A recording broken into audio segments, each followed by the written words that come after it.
নবী আরবি মুহাম্মদুর রাসূলুল্লাহ সাল্লাল্লাহু আলাইহি ওয়াসাল্লাম কেমন সুপারম্যান পাওয়ারফুল ছিলেন সেটা একটু আপনাদেরকে জানাতে। সর্বপ্রথম কথা হলো, তিনি এই পৃথিবীর বুকে আসছেনই সর্বশেষ নবী হিসাবে, আল্লাহর পক্ষ থেকে সর্বশেষ রহমত নিয়ে। এনার রহমতের পরে আর কোনো রহমত থাকবে না। একটা জিনিসের সর্বশেষ ভার্সন অনেক গুরুত্বপূর্ণ হয় যদি সেটা আমরা বুঝতে পারি। ঠিক তেমনই মালিকের পক্ষ থেকে নিয়ে আসা অশেষ রহমত নবী আরবি সাল্লাল্লাহু আলাইহি ওয়াসাল্লামে আমাদেরকে উপহার দিয়েছিলেন। এজন্য তিনি রসুলের তুলনা শুধু রসুল নিজেই। এজন্য আশেকে রসুল যারা, ওনারা তেনাদের দিব্য জ্ঞান দিয়ে দর্শন করে বলেন যে একজন মালিক কেমন সেটা তার গোলাম দিয়ে বোঝা যায়, ঠিক না? একজন রাজা কেমন সেটা তার প্রজা দিয়ে বোঝা যায়। একজন সওদাগর কেমন সেটা তার অধীনস্থ দিয়ে দেখা যায়। কারিগর ভালো হলে তার মিষ্টি, তার দই ভালো হয়, ঠিক না?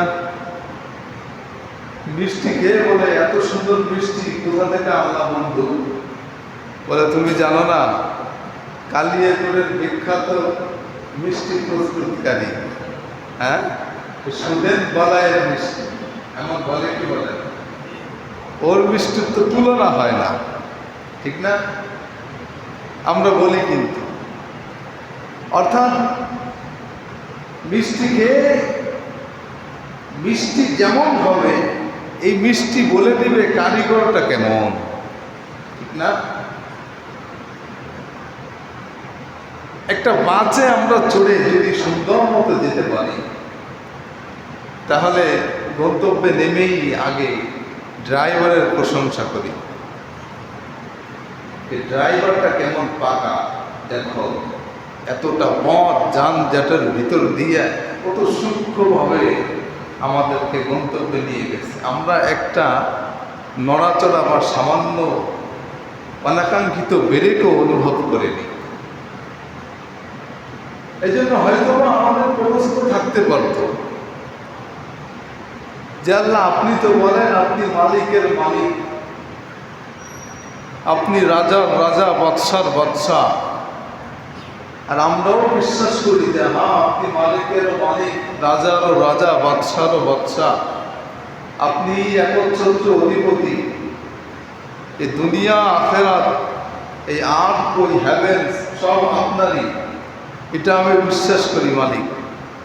তবে আমাদের হয়তো কোনো প্রশ্ন থাকতে পারে যে আল্লাহ মালিক যেমন হওয়ার কথা তার গোলামও তো তেমন হওয়ার কথা। কিছু গোলাম তো এমন থাকা উচিত যাদেরকে দেখে আমি বুঝতে পারবো, আমরা বুঝতে পারবো যে আপনি কেমন মালিক। যথার্থ গোলাম দিয়েই তো যথার্থ মালিকের বিচার হয়, ঠিক না? বলে যে আরে দেশের রাজাই তো উল্টা পাল্টা, ওটা ঠিক নাই, দুর্নীতিবাজ, তো পূজারাও তো দুর্নীতিবাজই হবে, ঠিক না? এই ছেলেটা অনর্গল ইংলিশ পড়তে পারে, হয় কত মেধা, গোল্ডেন ক্লাস সব পরীক্ষায়, কোন মাস্টারের কাছে পড়েছে রে? জানো না, আমার মাস্টারের কাছে বলছে।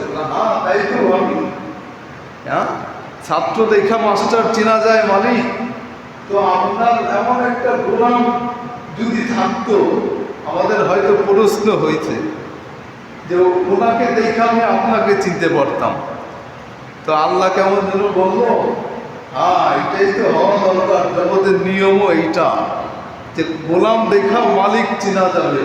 তাহলে যাও, আমি কেমন মালিক এইটা চেনার জন্য আমি মুহাম্মদকে পাঠালাম।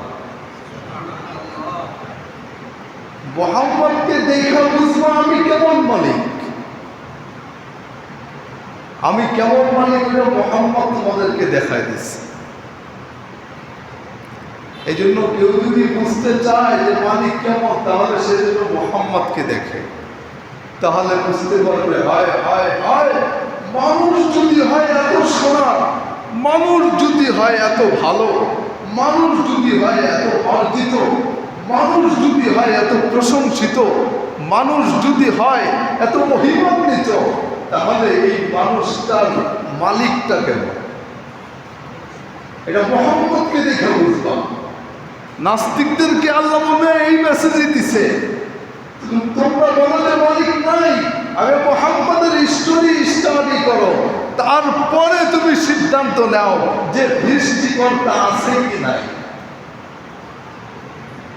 মাজুসীদেরকেই আল্লাহ বলছে যে আগে মোহাম্মদের স্টাডি করো, তারপরে সিদ্ধান্ত নাও আমি আল্লাহ এক না আরো কোনো খোদা থাকতে পারে। ইহুদিদেরকে ওই চ্যালেঞ্জ দিছে আল্লাহ, খ্রিস্টানদেরকে ওই চ্যালেঞ্জ আল্লাহ দিছে যে আগে মোহাম্মদকে বিশ্লেষণ করো, এরপরে আমার কাছে আইসো। কেননা উনি দেখাই দিছে যে মালিক কেমন। কেননা মালিকের পাওয়ার তো তখনই হবে যখন মালিক যেই অর্ডার করবে, গোলাম সেই অর্ডার বাধ্য মানতে, অবশ্যই বাধ্য।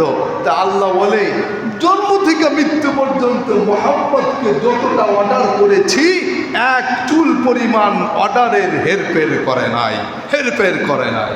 আমি মালিক, এটা মোহাম্মদের আনুগত্যই প্রকাশ করে দেয়, প্রমাণ করে দেয় মালিক একজন আছে। আর গোলামের মতো গোলাম একজন থাকলেই যথেষ্ট প্রমাণের জন্য, যদি প্রমাণ চাই।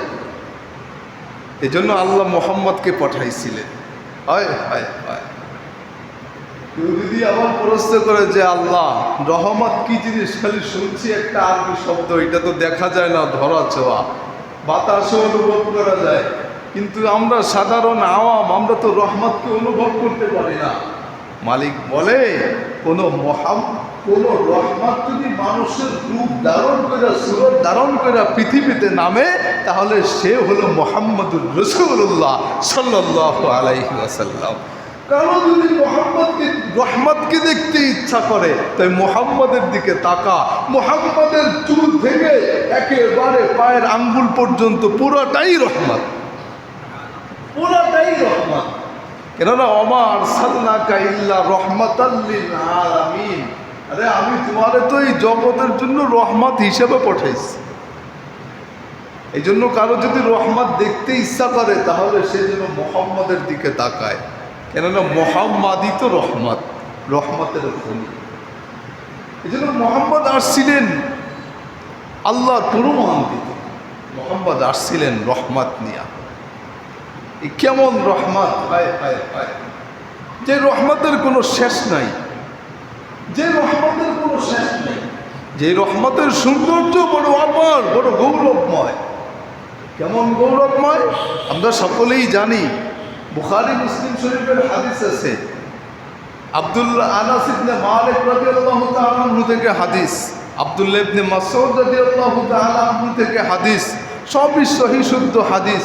তিনারা বলতেছেন যে মুহাম্মদুর রাসূলুল্লাহ সাল্লাল্লাহু আলাইহি ওয়াসাল্লাম মদিনায় হিজরত করার 5 বছর আগে বেঈমান মুশরিকরা বলল যে এমন একটা নিদর্শন আমাদেরকে দেখাবা, যেই নিদর্শন দিয়া আমরা বুঝতে পারি যে তুমি আল্লাহর রাসূল, আমরা তোমার প্রতি ঈমান আনতে পারি। আল্লাহ রাসূল সাল্লাল্লাহু আলাইহি ওয়াসাল্লাম বলল, হ্যাঁ ইনশাআল্লাহ আমি দেখাবো, অমুক তারিখে, অমুক দিনে, অমুক সময় আমি নিদর্শন দেখাবো। তারপরে ব্যাখ্যার ভিতরে লিখতেছে, মক্কার মুশরিকরা বলল যে যা তাই নিদর্শন হইলে হবে না, নিদর্শন তোমার ইচ্ছা মতো তুমি দেখাবা, এটাও আমরা মানি না, বরং নিদর্শন আমরা যা বলবো ওইটাই দেখাইতে হবে।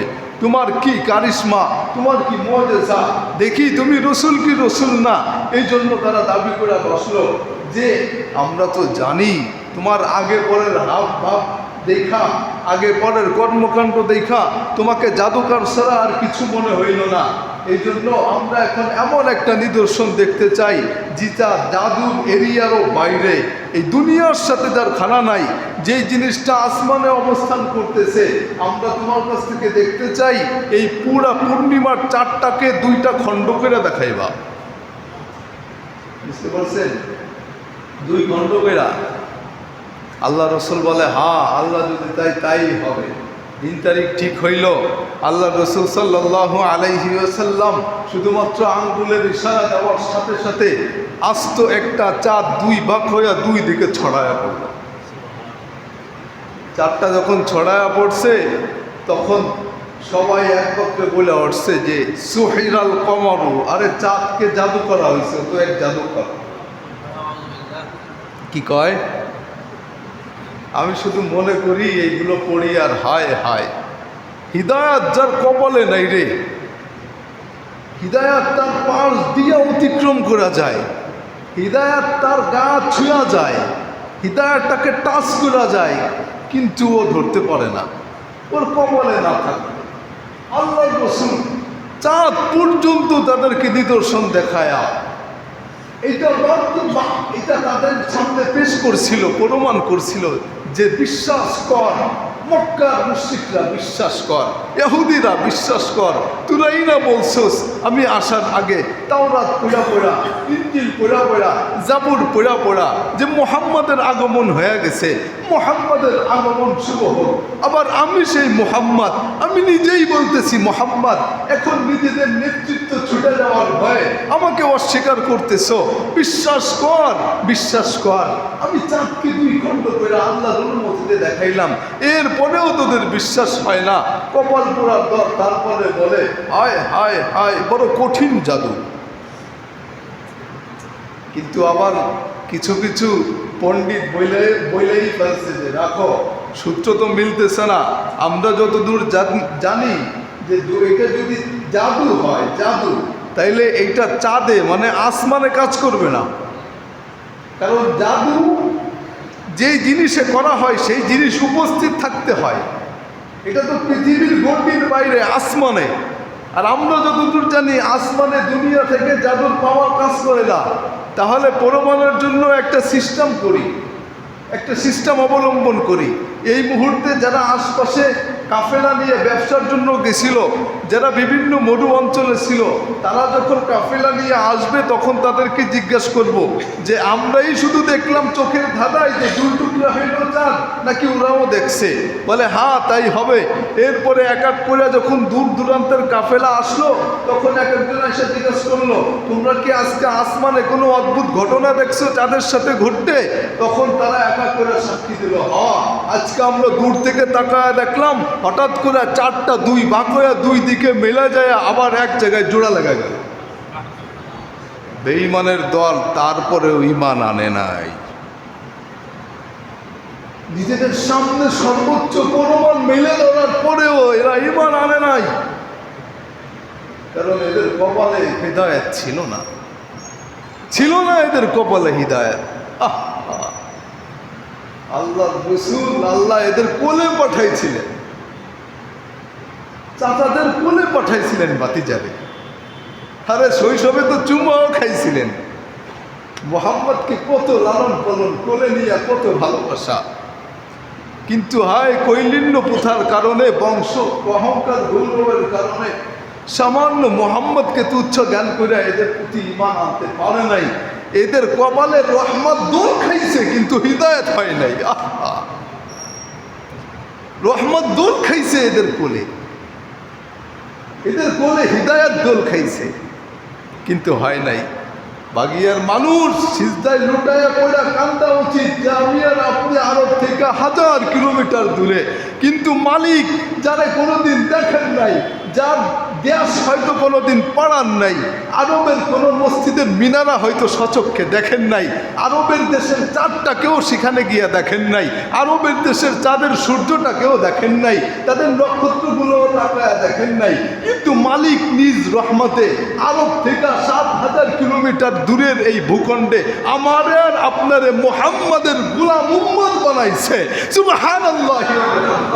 এর থেকে সৌভাগ্য আমার আর আপনার কি হইতে পারে? কি হইতে পারে? মুহাম্মদকে যারা কোলে নিয়ে দোল খাওয়াইলো তাদের কপালে হিদায়াত জুটল না।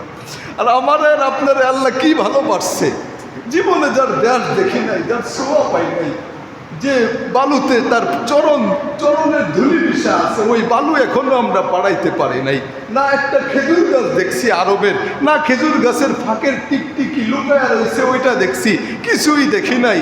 মালিক কত দূর থেকে আমাদের জন্য মুহাম্মদের রহমত পাঠায়, আমাদের আর কি সৌভাগ্য হইতে পারে। এজন্য মুহাম্মদকে একটু ভালোবাসা উচিত। কি বলেন, ভালোবাসা উচিত না? মুহাম্মদকে একটু প্রাণ দিয়ে ভালোবাসা উচিত। এখন আপনাদের প্রশ্ন না হইলেও আমি একা একা নিজেরে প্রশ্ন করছি যে বুঝলাম না বিষয়টা, আল্লাহ চাঁদকে 2 টুকরো করে দেখালো কেন? সূর্যরেও তো 2 টুকরো করে দেখাইতে পারত। বলেন বলেন, পারতো কি পারতো না? চাঁদের থেকে লক্ষ কোটি গুণ বড় একটা নক্ষত্র, ওইটারও তো 2 টুকরো করে দেখাইতে পারতো। পারতো কি পারতো না? কিন্তু আল্লাহ মুজিজা দেখানোর জন্য চাঁদকে কেন নির্বাচন করলেন? এই প্রশ্ন তো হওয়া উচিত আমাদের। কেন করলেন আল্লাহ চাঁদকে 2 টুকরো করে কেন দেখালেন? হ্যাঁ, এর একটা খেলা আছে। খেলাটা আমার তো মাথায় এটাই ক্যাচ করে যে এইটার বিষয়টা এমনও হইতে পারে যে আল্লাহ এটা আমাদেরকে বুঝাইতে চাইছে, পৃথিবীতে যত কবি, পৃথিবীতে যত সাহিত্যিক, পৃথিবীতে যত রচনাকারী, পৃথিবীতে কত কাব্যকার, পৃথিবীতে যত গদ্যকার, মানুষের সৌন্দর্য দেওয়ার জন্য, মানুষের সৌন্দর্য উপমা দেওয়ার জন্য, কোনো পছন্দের জিনিসের উপমা দেওয়ার জন্য একেবারে আদম থেকে নিয়ে এই পর্যন্ত, কবি সাহিত্যিকের জন্ম থেকে নিয়ে আজও পর্যন্ত সবাই প্রত্যেকের সৌন্দর্যের উপমা চাঁদের সাথে দিছে। কথা বলেন ঠিক কিনা? তোমাকে পূর্ণিমার চাঁদের মতো দেখায়, আহারে তোমার চেহারাটা চাঁদের মতো কত উজ্জ্বল, কিন্তু সূর্যের সাথে কোনো কবি কারো চেহারার তুলনা করে নাই সৌন্দর্যের বেলায়। কথা বলেন ঠিক কি? কোনো তারার সাথে তুলনা করে নাই, করছে একমাত্র কিসের সাথে? বলেন কার সাথে? চাঁদের সাথেই করছে। মুহাম্মদুর রাসূলুল্লাহ সর্বশ্রেষ্ঠ মানব হইয়া পৃথিবীর বুকে আসছে, সর্বশ্রেষ্ঠ সৌন্দর্য নিয়ে পৃথিবীতে আসছে। এখন সর্বশ্রেষ্ঠ সৌন্দর্য, যার সৌন্দর্য তাদের থেকেও লক্ষ কোটি গুণ বেশি, তার সামনে যদি চাঁদ আস্ত থাকে তাহলে এমনও হতে পারে কেউ প্রশ্ন করতে পারতো, আরে মুহাম্মদ কিভাবে চাঁদের থেকে সৌন্দর্য হয়? চাঁদের তো কোনো কলঙ্ক নাই। আল্লাহ এই দাবিকে খণ্ডন করার জন্য আল্লাহ মুহাম্মদের অঙ্গুলি ইশারা দিয়ে বিশ্বের সকল সৌন্দর্যের উপমাকে খণ্ড বিখণ্ড করে দেখিয়ে দিয়েছে, চাঁদের থেকেও আমার মুহাম্মদ সুন্দর, চাঁদের থেকেও মুহাম্মদ সুন্দর। এটাই আমি বুঝি। কেননা মিশরের কবি সাহিত্যিক ইউসুফ আলাইহিস সালামকে নিয়ে কবিতা যখন লেখছে, হয়তো গদ্য পদ্য যখন লেখছে, তখন তাদের সাথেই উপমা দিছে। কথা বলেন ঠিক কিনা? আল্লাহ বলে ইউসুফের থেকেও আমার মুহাম্মদ সুন্দর। এই জন্য মুহাম্মদ তোমার সৌন্দর্যের অঙ্গুলি হেলনে পৃথিবীর সর্বোচ্চ সৌন্দর্যের উপমা যেন 2 টুকরো হয়ে যায়, এটাই আমি চেয়েছি। এই জন্য মুহাম্মদকে দিয়ে আল্লাহ চাঁদ 2 খণ্ড করে দেখাইছে যে আজ থেকে পৃথিবীতে কেউ যদি কারো উপমা দিতে পারে, উপমা দিতে হয় কারো, একমাত্র মুহাম্মদের উপমা দিবে, চাঁদের সাথেও কারো উপমা হবে না। কথা বলেন ঠিক কিনা? কেননা চাঁদের কলঙ্ক আছে এখন, মুহাম্মদের কলঙ্ক নাই। সুবহানাল্লাহি ওয়া বিহামদিহি। এই জন্য ভারতের নিতেশ আর রামগুরির মতো কুলাঙ্গার যদি মুহাম্মদের চরিত্র নিয়ে, মুহাম্মদের চরিত্রের প্রশংসা আর গৌরব দিয়ে একটু কুলাঙ্গার, একটু বেঈমান, একটু নাদান যদি মুহাম্মদের চরিত্র নিয়ে কোনো ধরনের কলঙ্ক লেপন করতে চায়, মালিক বলে দিলেন যে চাঁদের কলঙ্ক নেই, চাঁদের কলঙ্ক আছে কিন্তু মুহাম্মদের কলঙ্ক নাই। তোমার মতো নিতেশ, তোমার মতো রামগিরি আমার মুহাম্মদের চরিত্রের উপরে এই নাপাক আঙ্গুল ইশারা দিয়ে কি করবে? আমি আল্লাহ তাকে ভাইরাল করেছি, বিশ্বের কোনো হ্যাকার তার ক্যারেক্টার কখনো ডাউন করতে পারে না, ডাউন করতে পারে না। ঠিক কিনা চলে বলে? তুমি কি করবা? আমি আল্লাহ নিজেই মুহাম্মদকে ভাইরাল করছি। এই জন্য মুম্বাইয়ের পথে আজ মুহাম্মদে আশেকের ঢল নেমেছিল। কথা বলেন ঠিক কিনা? আমরা দেখায় দিছি মুহাম্মদের চরিত্রে কোনো কি নাই, কলঙ্ক নাই। চাঁদের গায়ে কলঙ্ক থাকতে পারে, মুহাম্মদের গায়ে কোনো কি নাই। এই জন্য ওরা তো আরবের ওই মুশরিকদেরই দল। এই জন্য মোহাম্মদকে যেমন কষ্ট দিছিল ওখানে বৈশা, এজন্য ওরা এখানে বৈশাও কষ্ট দিতে চায়, কেননা ওই জাতের স্বভাবই মোহাম্মদকে কষ্ট দেওয়া। কথা বলেন ঠিক কিনা?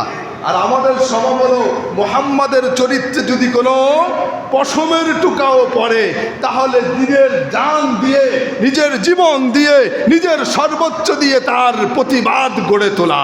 কথা বলেন ঠিক কিনা? এটাই আমাদের দায়িত্ব। এজন্য কোনো নীতিশকে আমরা ভয় পাই না, কোনো রামগিরিকে আমরা ভয় পাই না। মুহাম্মাদের চরিত্র আমাদের জীবনের সাথে মিশে আছে।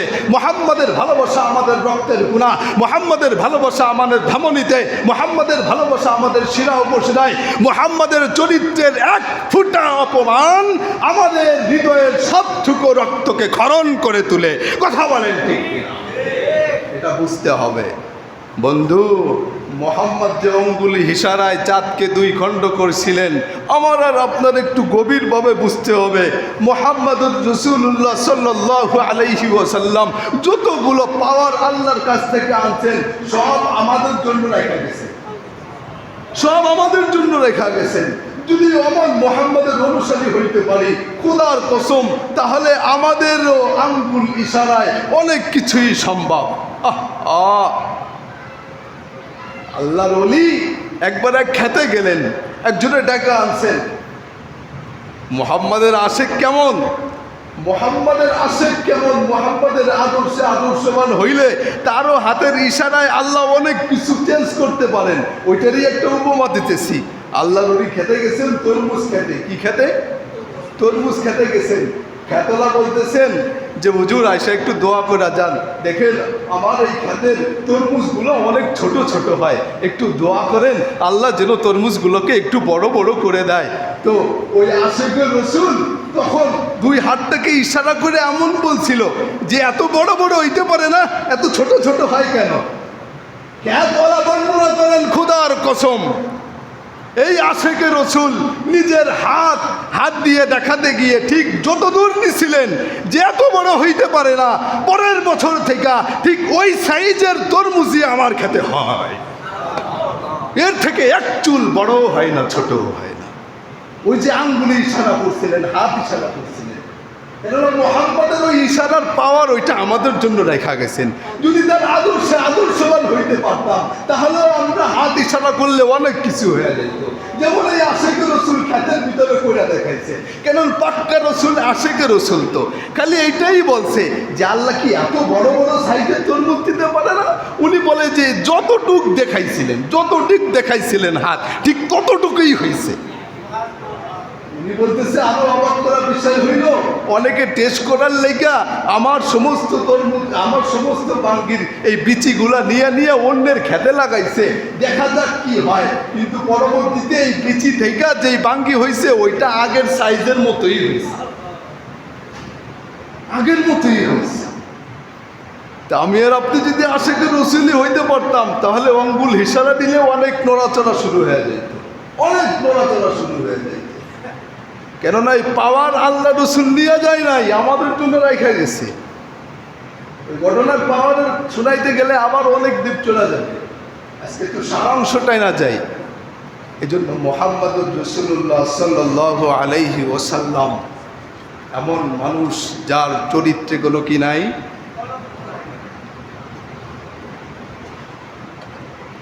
সন্দেহ আছে? সন্দেহ আছে নাকি? খবরদার, সন্দেহ থাকলে 12টা বাজে যাবে। অনেকে সন্দেহ হইতে পারে, কিন্তু ওইটা আমার আর আপনার সন্দেহ না, ওইটা শয়তানের সন্দেহ। কথা বলেন ঠিক কিনা? ওটা আমাদেরকে দিয়ে খুঁচায়, কিন্তু এইটা বুঝেন না আপনি মুহাম্মদ এমন এক পাওয়ারফুল, মুহাম্মাদের ভালোবাসা এমন প্রচণ্ড ভালোবাসা। আমার জন্ম তো এই বাংলাদেশের মাটিতে, জীবনেও তার নাম গন্ধও তো আমি শুনি নাই। আপনি শুনছেন নাকি? শোনেন নাই। বড় হইলে অর্থাৎ হয়তো বা ইমামের কাছে শুনছেন, অথবা আব্বা আম্মা বলছে, এই তো।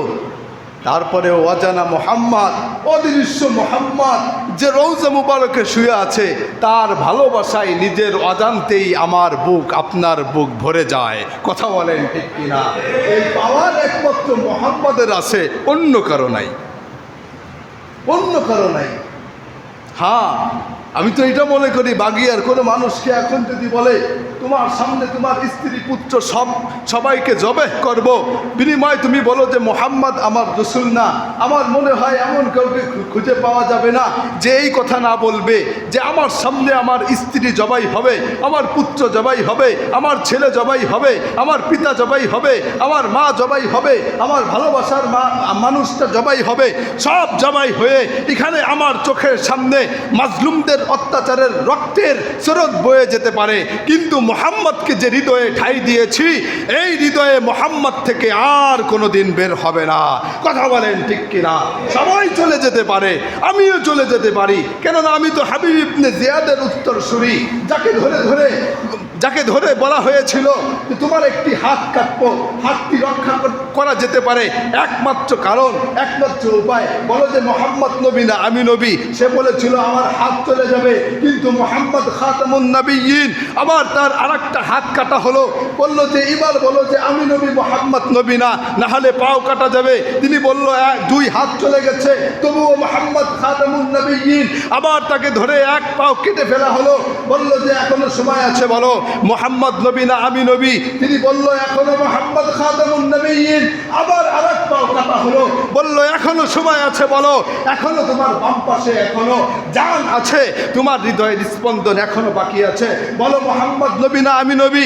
তিনি বলল এখনো মোহাম্মদ খাতামুন নবিয়্যিন।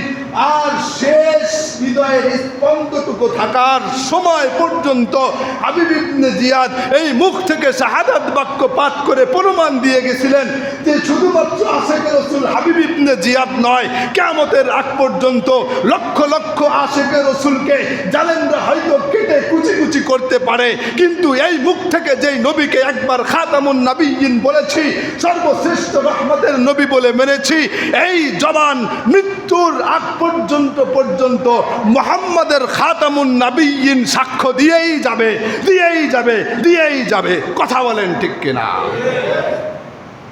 এটা মুহাম্মাদের ভালোবাসা। হয় হয় হয়। মুহাম্মদ কেমন রহমত নিয়ে আসছিলেন, ওইটার কথাই একটু আমি আপনাদেরকে শোনাই। আবু রাফে নামে এক কুখ্যাত ইহুদি ছিল, এটার কাজই ছিল খালি মুহাম্মদকে গালি দেওয়া। নাউজুবিল্লাহ। ওটা কাজই ছিল খালি ইসলামের বিরোধিতা করা, কাজই ছিল ওটা। মানে ওর জেকেরই ছিল মুহাম্মদকে গালি দেওয়া। হায় হায়। আল্লাহ রাসূল সাল্লাল্লাহু আলাইহি ওয়াসাল্লাম একবার বললেন সাহাবাদের মাঝখানে, এই এটারে সাইজ করবে কেডায়? আবু রাফেকে সাইজ করার জন্য কারা কারা প্রস্তুত? একদল প্রস্তুত হয়ে গেলেন, যাদের ভিতরে উল্লেখযোগ্য ছিল আব্দুল্লাহ ইবনে আতিক রাদিয়াল্লাহু তাআলা আনহু। তিনি বর্ণনা করছেন যে অনেক উপরের দুর্গের কয়েকতলা উচ্চে উনি খুব সুরক্ষিত একটা কামরা বা একটা রুমে শুয়ে থাকতেন। আমি গুটি গুটি পায়ে অন্ধকার রাতে হেঁটে গেলাম, অন্ধকারাচ্ছন্ন অবস্থায় হেঁটে গেলাম। দরজার কাছে গিয়ে উনি বর্ণনা করতেছে আবু রাফি শুয়েছিল, আমি তার পেটে তরবারি ধরলাম, তরবারি পিঠ থেকে বেরিয়ে গেল। তখন আমি নিশ্চিত হলাম যে আবু রাফি শেষ হয়েছে, পৃথিবীতে নবীকে গালি দেওয়া এই কুলাঙ্গারের খতম এখানেই সমাপ্ত হয়েছে। আমি আস্তে আস্তে করে এক একটা দরজা খুলে খুলে নিচে নেমে আসার সিঁড়ির কাছে আসলাম। এক এক পাও করে নামতে নামতে জোছনা রাতের যে চাঁদের আলো সিঁড়ির উপর পড়েছে, তখন আমি ভেবেছিলাম যে সিঁড়ি হয়তো শেষ হয়েছে, এজন্য দুই এক সিঁড়ি থাকতেই আমি যখন পাও দিলাম, খপ করে পড়ে আমার পায়ের গোছাটা ভেঙে গেল। তখন আমি নিজের পাগড়ি দিয়ে পেঁচিয়ে পায়ের গোছাটাকে এইভাবে বেঁধে জুড়িয়ে আমার সাদিতের কাছে মিলিত হলাম। অবশেষে আল্লাহ রসুল সাল্লাল্লাহু আলাইহি ওয়াসাল্লামকে গিয়ে বললাম, আল্লাহ রসুল আমার পা ভেঙে গেছে। আল্লাহ রসুল বলল পাওটা দাও দেখি। আল্লাহ রসুল পাওটা হাতের ভিতরে নিয়ে খালি একটু হাতটা বুলায়া দিলেন। আল্লাহি আবু রাফে বর্ণনা করে এরপর থেকে সাথে সাথেই আমার পায়ের অবস্থা এমন হলো কেমন যেন আমার পাও পূর্বে কোনোদিন আঘাতই পায় নাই, যেমন ভালো তেমন ভালোই হয়ে গেছে। বাগিয়ার বন্ধু, মোহাম্মদ আসছিলেন সমস্ত ভাঙাকে চূড়া লাগাইতে। কথা বলেন ঠিক কিনা? শুধুমাত্র আবের আফের পাও কেনা, নিজের যার অন্তর ভাঙা উম্মতকে অন্তর ভাঙ্গা আল্লাহর গুলামের অন্তরকে জুড়ায় দিতে আল্লাহর রাসূল আসছিলেন। ব্যক্তিত্ব ভাঙা মানুষের ব্যক্তিত্ব গড়ে দিতে আল্লাহর রাসূল আসছিলেন। পরিবার ভাঙা মানুষের পরিবার গড়ে দিতে আল্লাহর রাসূল আসছিলেন। এই দুনিয়ায় যত সভা মজলিস ভেঙে যাওয়া সমস্ত ঐক্য, যারা অনৈক্যের এক চূড়াবালিতে হাবুডুবু খাচ্ছে, এই সমস্ত অনৈক্যের ছড়িয়ে ছিটিয়ে থাকা বিভিন্ন মানুষগুলোকে এক দলে বিভক্ত করে ঐক্যের ঝান্ডা তাদের হাতে দিয়ে দিতে আল্লাহর রাসূল আসছিলেন। আল্লাহর রাসূল এসেছিলেন দেশ ভিত্তিক যত ফাটল এগুলোকে জোড়া লাগাতে। আল্লাহর রাসূল এসেছিলেন সামাজিক ফাটলকে জোড়া লাগাতে। আল্লাহর রাসূল এসেছিলেন আন্তর্জাতিক পরিমণ্ডলের ফাটলগুলো জোড়া লাগাতে। মুহাম্মাদের অনুসারে আজ যদি অনুসরণ হতে পারি, তাহলে আবু রাফের হাত যেমন আল্লাহর রাসূলের ছোঁয়ায় হাত যেমন জোড়া লেগে এক হয়ে গেল, খুদার কসম আমাদের সমস্ত ভাঙা হৃদয়, সমস্ত ব্যক্তিত্ব, সমস্ত ভাঙা পরিবার, সমস্ত ভাঙা দেশ, সমস্ত ভাঙা আন্তর্জাতিক পরিমণ্ডলগুলো এক হতে জোড়া লাগতে বাধ্য হবে। কথা বলেন ঠিক কিনা? আল্লাহর রাসূল আসছিলেনই ভাঙা জোড়া লাগে, কিন্তু আমি আর আপনি হয়তো বুঝি নাই, যে মোহাম্মদ আসছিলেন ভাঙা জোড়া লাগাতে। এই ভাঙা আল্লাহর রাসূল জোড়া লাগায় গেলেন, এটা আল্লাহর রাসূল পাওয়ারটা সাথে নিয়ে গেছেন না আমাদেরকে দিয়ে গেছেন? কোনো একটা পাওয়ার সে সাথে নিয়ে যান নাই, কোনো একটা পাওয়ার আমাদের জন্য দিয়ে গেছেন। হন না তেমন মানুষ? দেখেন আপনার হাত ছুঁয়ে দিলে হয় কি হয় না? কথা বলেন ঠিক কিনা? হ্যাঁ, এক সাহাবা, এক সর্দার এসে, এক লোক এসে বলতেছে আমার সর্দার হয়তো সাপে কাটছে, কি করা যায়? আপনাদের ভিতরে এমন কিছু আছে কেউ মেডিসিনওয়ালা যে একটু চিকিৎসা করে দিতে পারবেন? এক সাহাবা বললো হ্যাঁ আমি পারবো, চলো। গিয়ে দেখে সর্দারকে সাপে অথবা বিচ্ছুতে কাটছে। তখন উনি সূরা ফাতিহা পড়া খালি ফু দিছেন, সাথে সাথে ভালো হয়ে গেছে, সাথে সাথে ভালো হয়ে গেছে। আর আরবের বিষাক্ত ওই বিচ্ছুর কামড় অত সোজা না ভালো হওয়া, যেটা আমি আর আপনি ভাবছেন অত সোজা না। আল্লাহ কবরের শাস্তির কথা উল্লেখ করছেন, যে সমস্ত উপাদান দিয়ে আল্লাহ কবরের শাস্তি দিবেন, তার ভিতরে হাদিসের ভিতরে আছে 1 নম্বর হলো সাপ, আর 1 নম্বর হলো বিচ্ছু। এই দুইটা দিয়েই বেশি শাস্তি দিবেন, যেই দুটা দেখলেই 12টা বাজা যায়। কথা বলেন ঠিক কিনা? হ্যাঁ, সাপ আপনার গলায় পেঁচানো লাগবে না, দূর থেকে দেখেও অনেকে অজ্ঞান হয়ে জ্ঞান হারায় ফেলে, আছে কি আছে না? আর মরুভূমির বিচ্ছু যে কত ভয়ঙ্কর, ওইটা হাতে নেওয়া লাগে না, দূর থেকে দেখলেই হয়ে যায়। কেননা মনে হয় ও যেন আক্রমণের জন্য আগে থেকেই প্রস্তুত। আর বিচ্ছুতে 3-4 ভাবে আক্রমণ করে, কামড়ায় আক্রমণ করে, পিছন দিয়ে লেজ দিয়ে আক্রমণ করে, আবার কাঁচির মতো 2 হাত দিয়ে আক্রমণ করে। বড় ভয়াবহ আক্রমণ। আর কি এরকম এক একটা গরুর মতো বিচ্ছু জাহান্নামে আযাবের জন্য হাজির হবে, এক একটা উটের মতো বিচ্ছু জাহান্নামে আযাবের জন্য হাজির হবে। হায় হায় হায়! কিন্তু মুহাম্মাদের আশিক তো তারা ছিলেন। মুহাম্মদ যেমন খালি হাত বুলায়া দিছেন, মুখ দিয়ে একটু বাণী উচ্চারণ করছেন, সাথে সাথে শেষ। তো মুহাম্মাদের উম্মত ওখানে যারা ছিল তারাও মুখ থেকে কিছু বাইর কইরা খালি একটু ফুইকা দিতেন, সাথে সাথে সব ঝামেলা শেষ। তো ওরকম আমি আর আপনি হই না। দেখেন হয় কি হয় না? না হওয়ার বলে বললেন, কারণ মুহাম্মদ আমাদের জন্য এগুলো রাইখা গেছে, নিয়ে যান নাই। সমস্ত সমস্ত নবী যার যার পাওয়ার ছিল সব দিয়েই পাড়ি জমাইছেন, কিন্তু মুহাম্মদ এমন একজন ব্যক্তি যে পাড়ি জমাইছেন কিন্তু তার সব কিছু আমাদের জন্য রেখে গেছে। কিন্তু আমরা নিতেছি না, এটা আমাদের কপালের সমস্যা। এটা যদি আমরা নিতে পারি তাহলে দেখবেন আবার সেই মুহাম্মাদের রঙে যখন রঙিন হয়ে যাব, আমাদের সমস্ত সমস্যা দূর হয়ে যাবে। বন্ধু, পৃথিবীর কোনো ইতিহাস ঘাটলে পাবেন না নবীর আমলে কোনো একটা হসপিটাল ছিল। পৃথিবীর কোনো ইতিহাস ঘাটলে পাবেন না নবীর আমলে কোনো একটা চিকিৎসার কোনো ডাক্তার ছিল, কোথাও পাবেন না। কেননা মোহাম্মদুর রাসূলুল্লাহ এমন এক চিকিৎসা নিয়ে আসছিলেন, ওইটার জন্য আলাদা কোনো চেম্বার দরকার হয় না। কথা বলেন ঠিক কিনা? ওইটার জন্য কোনো ডাক্তার দরকার হয় না। তুমি নিজেই ডাক্তার, তুমি নিজেই চিকিৎসক, তোমার বাড়ি এক চেম্বার, তোমার বাড়ি এক হসপিটাল। কথা বলেন ঠিক কিনা? আজ মোহাম্মদের আদর্শ থেকে দূরে সরে গেছি, এই জন্য তো ফার্মেসিওয়ালারা আমাদেরকে বিষ খাওয়ায়া ধোকা দেয়। কথা বলেন ঠিক কিনা? এই জন্য, কেননা নিজের নির্ভরতা অন্যের উপরে ছেড়া দিলে কখনো সুফল পাওয়া যায় না। আমি কসম খেয়ে বলতে পারি, চ্যালেঞ্জ করা, নিজের নির্ভরতা, নিজের আত্মবিশ্বাসকে, নিজের অর্জনকে অন্যের কাছে ছেড়া দিলে কখনো সুফল পাওয়া যায় না। এই জন্য আমাদের নিজেরই প্রাথমিক চিকিৎসায় আসলে শিক্ষিত হওয়া দরকার ছিল। বিশেষ করে আল্লাহ রসুল কীভাবে ইসলামী চিকিৎসাগুলো করছেন। কিন্তু আমার আর আপনার সবারই আফসোস এটাই, আমরা আজ মোহাম্মদের চিকিৎসা পদ্ধতি গ্রহণ করি নাই। সমস্যা এটা একটা জায়গায়, এই জন্য আজ এত ধোঁকা খাইতেছি। প্রত্যেকটা জায়গায় আলোচনা অন্যদিকে চলে যাবে যদি বলতে যাই। মুহাম্মদুর রাসূলুল্লাহ যেই সীমানা, যেই জিনিসের জন্য নির্ধারণ করে গেছে, সেই সীমানা থেকে যদি এক কদমও সামনে বাড়েন, এই সীমা অতিক্রম করে, তাহলে আমার আর আপনার কপালে দুর্ভাগ্য নেমে আসবে, এর মধ্যে সন্দেহ নেই। কথা বলেন ঠিক কিনা?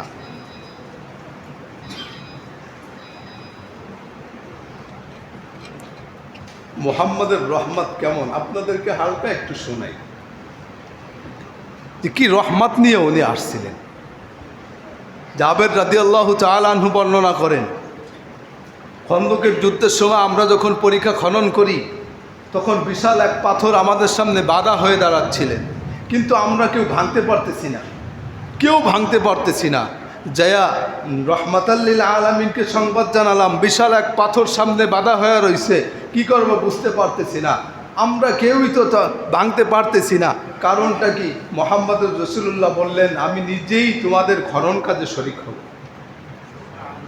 আমি নিজেই খরচ হবে। রহমাতাল্লিল আলামিন সাইয়্যিদুল মুরসালিন বলতেছে, আমি তোমাদের সাথে শ্রমিক হয়ে যাব।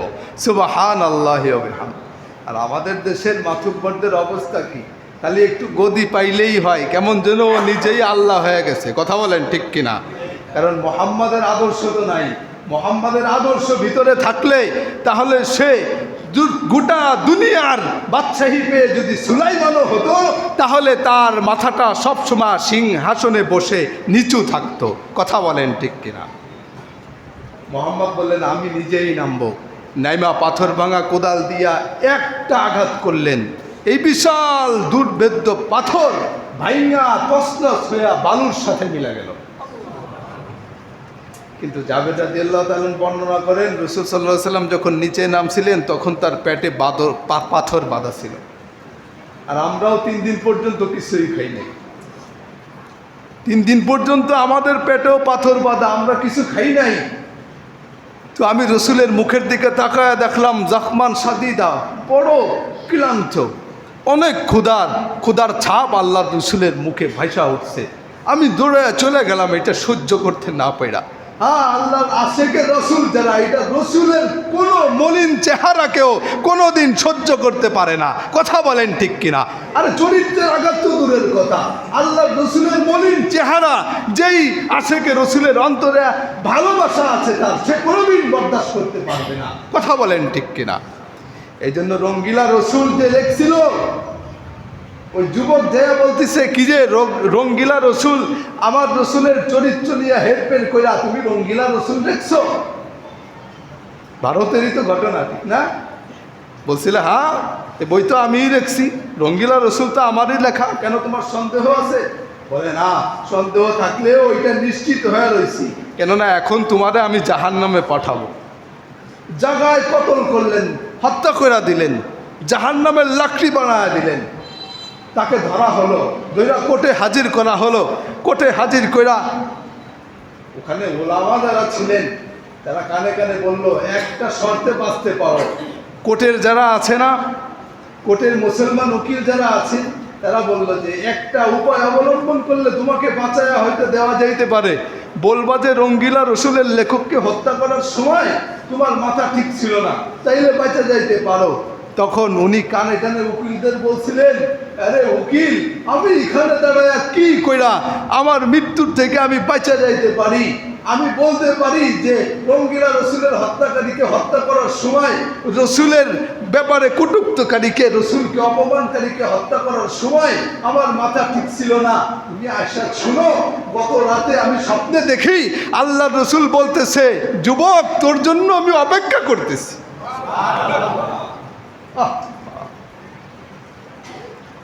আল্লাহ রসুলের প্রেম। জাবের রাদিয়াল্লাহু তাআলা আনহু গিয়ে বলতেছে, রে তোমার কাছে কি কিছু আছে স্ত্রী? আমার সহ্য হইতেছে না। চেহারায় মলিনতার ছাপ আল্লাহ রসুলের ফুটে উঠেছে, মনে হচ্ছে অনেক ক্ষুধার্ত, কিছু থাকলে দাও। জাবের রাদিয়াল্লাহু তাআলা আনহু বলে, স্ত্রী এক ছা জব বের করে দিলেন। আমি বললাম, পৃষ্ঠে থাকো। আমাদের ছোট একটা বকরি ছিল, এটাকে জবাই করলেন। এরপরে আমি দৌড়িয়ে আল্লাহ রসুলের কাছে গিয়ে বললাম, কানে কানে যে আল্লাহ রসুল, খাবার খুবই সীমিত, আপনি কয়েকজন মাত্র লোক নিয়ে আপনি আমার বাড়ির মেহমান হিসেবে আসুন, আগমন করুন। আল্লাহ রসুল শোনার সাথে সাথে বিশাল আওয়াজ দিয়ে বললেন, এই হুদাইবিয়ার এই খন্দকের যুদ্ধে অংশগ্রহণকারী যারা আছো, খন্দকের এই বিশাল শরমের অগ্রদূত যারা, সবাই আমার সাথে জাবেরের বাড়ি এসো, তোমাদেরকে আমন্ত্রণ করা হয়েছে। বুঝলেন জাবের রাদিয়াল্লাহু তাআলা আনহুর অবস্থাটা কি? বলে, কানে কানে বললাম যে খাবার খুবই শর্ট, অল্প কয়েকজনকে 2-4 নিয়ে আসেন। একটা বকরির বাচ্চা 3 থেকে 4 কেজি হবে, ওটা ফেলায় ছাড়ায় তো 2 কেজি থাকবে, মাত্র 1 সের জবে আর কতটা আটা হবে। আল্লাহর রসুল জাবেরকে ওরা বললেন যে যাও, স্ত্রীকে বলবা ওই আটার খামিরায় যেন হাত না দেয়, আর ওই যে ডেকসি চুলার উপরে চড়াইছে ওইটা থেকে যেন কোনো কিছু পরিবেশন না করে আমি আসা পর্যন্ত।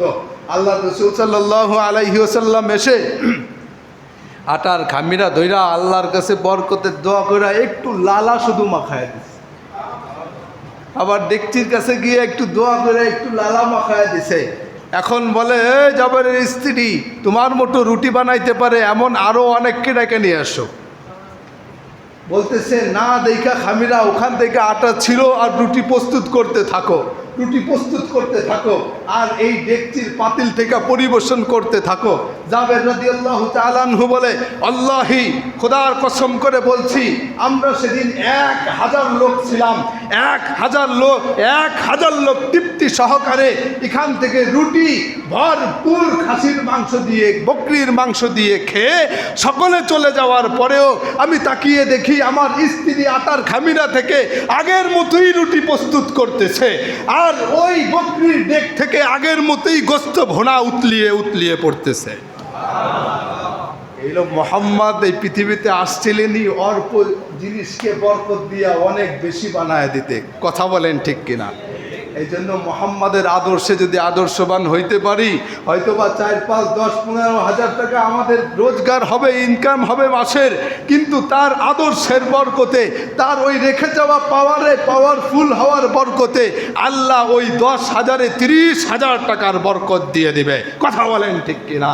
এই জন্য তো মুসলমান এত নিম্ন আয়ের শ্রেণীর লোক হওয়ার পরেও সারা দেশের উচ্চ আয়ের ইহুদি, খ্রিস্টান, মুশরিক, হিন্দুদের আমার ভয়ে রাতে ঘুম হয় না। কথা বলেন ঠিক কিনা? এই জন্যই তো এতটা পাইতারা আর এতটা ষড়যন্ত্রে লেগে থাকে। আমি আর আপনি বুঝি নাই। হ্যাঁ, সেটি মোহাম্মদকে ভালোবাসতে রাজি আছি না। আলোচনা দীর্ঘ হয়ে গেল।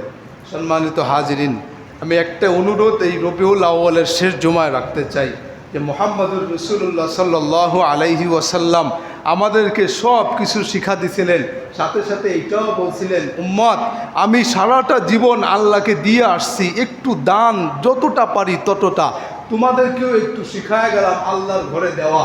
আমরা কি রবিউল আউয়ালের শেষ জুম্মায় যে যা পারি একটু আল্লাহর রাস্তায় দিতে রাজি আছি? মোহাম্মদের ভালোবাসায় রাজি আছি তো? নামাজের পর যখন এখান থেকে যাবে কাতারে তখন একটু যা পারি তার থেকে একটু বাড়ায় দেওয়ার চেষ্টা করব। রবিউল আউয়াল মাসটাকে অন্তত সাক্ষী করব যে মোহাম্মদের ভালোবাসায় রবিউলের শেষ জুমায় এই মসজিদে কিছু দিছিলাম, রাজি আছি তো? আল্লাহ পাক হয়তো বা যেই নিয়তে দান করবেন ওই নিয়তি মোহাম্মদের পাওয়ারে বদৌলতে রহমতে পূরণ করে দিবে। আল্লাহ পাক আমাদের সকলকে যা কিছু শুনেছি ঠিকঠাক মতো আমল করার তৌফিক দান করেন, সকলে বলে আমিন। আখির দাওয়ানা আলহামদুলিল্লাহি রাব্বিল আলামিন। আসসালামু আলাইকুম ওয়া রাহমাতুল্লাহি ওয়া বারাকাতুহু।